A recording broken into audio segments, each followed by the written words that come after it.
Okay, we're back here with TB's archery series. Fixing to try out this new arrow I made last night. I just put it together. The one I was talking about that I got out of the fire was just this arrowhead that I burnt off of the old broken wooden arrow off the dowel. I burnt the peat, cut it off and burned it off there and sharpened it and reset it up. I'm going to see how it shoots now that it's put together. So there's the box down there. We'll see if I can hit it. We're only probably about 20 feet from it or so, might add. How did I get dirt in that? There's dirt in the knock somehow. Must have dropped it or something. Anyway, here we go. We're going to see how it works. Bear with TB Survival. Still dropping some. Those areas are a little bit heavy. That's what I was saying. The carbons are lighter than these fiberglass arrows, but the fiberglass arrow will work. You just have to kind of angle them a little bit higher because they are going to drop some because they're heavier. And the other thing is, I made my arrows a little big back there for them wooden ones first try on that, and they are full 1 inch across, and 3/4 is probably big enough for deer hunting in Oklahoma, so it wouldn't have to be quite that heavy. These shafts are 1/4 inch and they're lighter. See, this one I don't have the plastic sleeve on or the button plastic notch, so I cut a notch in it for this purpose. I had to cut the notch myself out of the PVC, out of this fiberglass usually it. But it's much better with those buttons. See there, I can stack them all day. Those fiberglass arrows are heavier, but they are good. And with a good heavy bow of 60 pounds or so, it'll push them.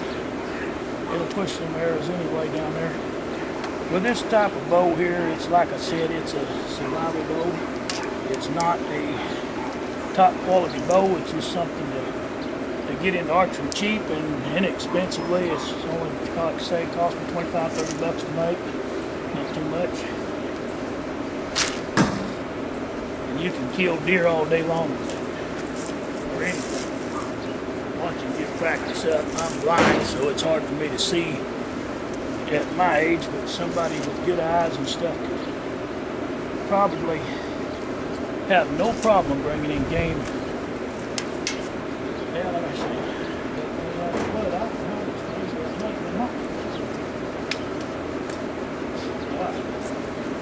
These are store-bought nocks that you can buy, and they glue in the end the tips, or you can slide them in these carbons. I glue them in because I don't like losing my nocks and having to buy them. And you can glue them in with super glue or archery glue or any kind of glue that will hold. 8 glue holes, but like I said, 8 glue is kind of bubbly and kind of heavy. It puts a heavier weight on there because it bubbles up in the socket, especially on your arrows.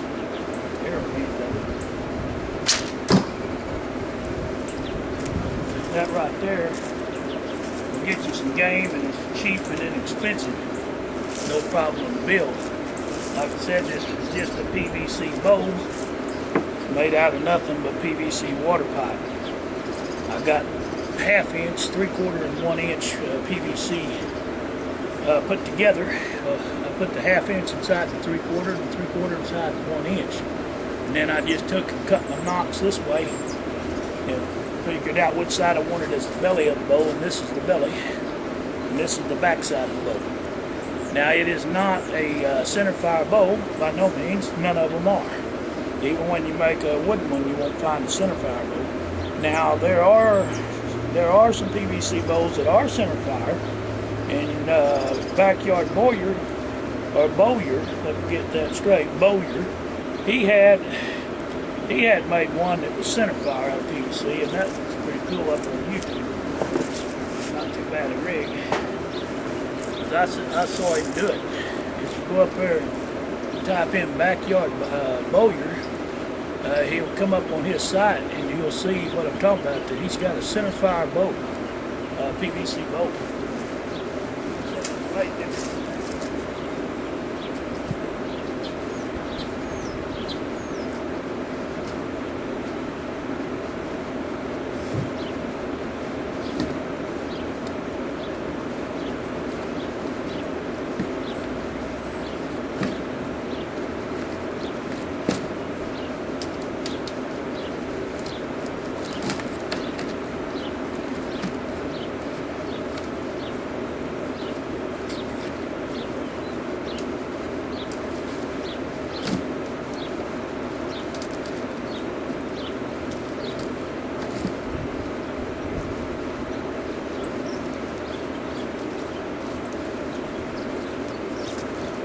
With another quick note on archery, I prefer my homemade flathead or broadhead arrows compared to the bought ones at Walmart's, because these don't break up and fin out, and I can use these again.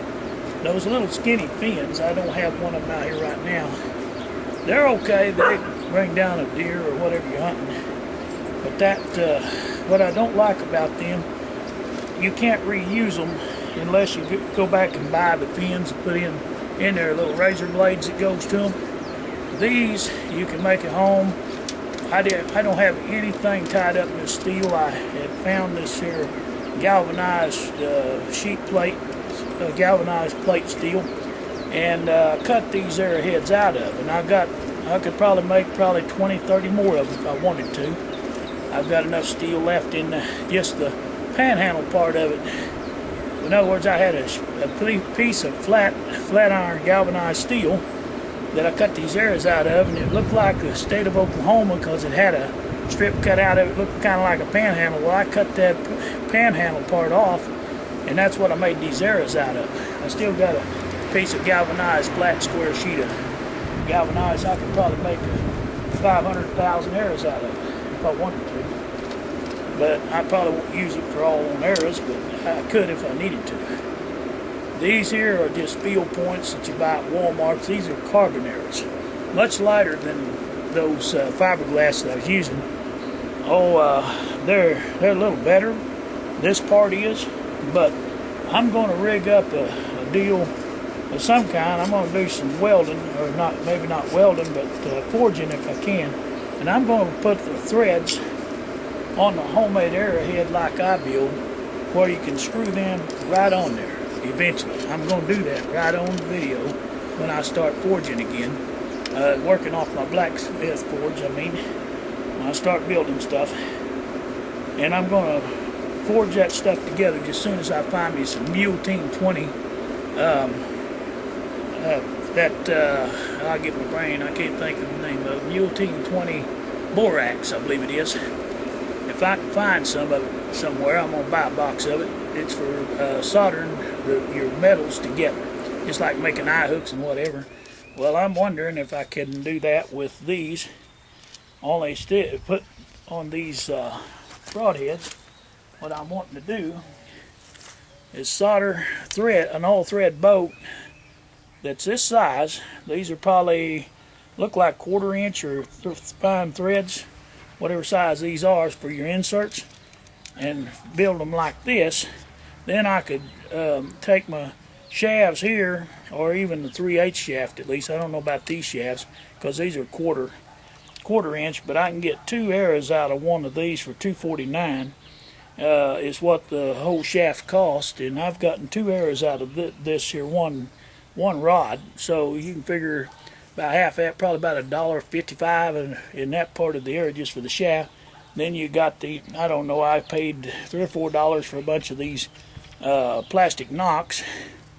The this here sleeve that I put on there came off from an ink pen. I glued it on there, but these are 1/4 inch. Now this sleeve will not fit the 3/8 rods or the bigger ones. It won't do it. You'll have to find some place plastic that is a little larger. See, I had to rasp these down so that that pin would slip on there enough to glue it. So you would have a knock on the